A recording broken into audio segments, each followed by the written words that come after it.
Di na raw nagulat si Ombudsman Jesus Crispin Remulla na pinayagan ng Sandigan Bayan na magpiyansa si dating Senador Bong Revilla para sa non-bailable na kasong malversation. We predicted this to happen.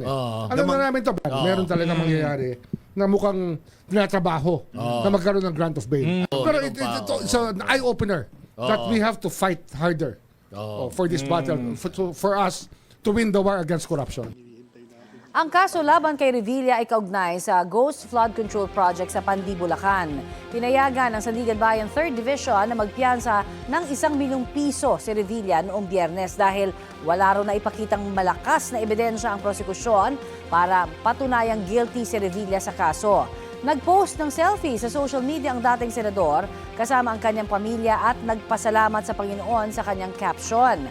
Ayon kay Remulla, kakausapin niya si Chief Justice Alexander Gesmundo para daw silipin kung may nangyayaring pang-aabuso sa hudikatura.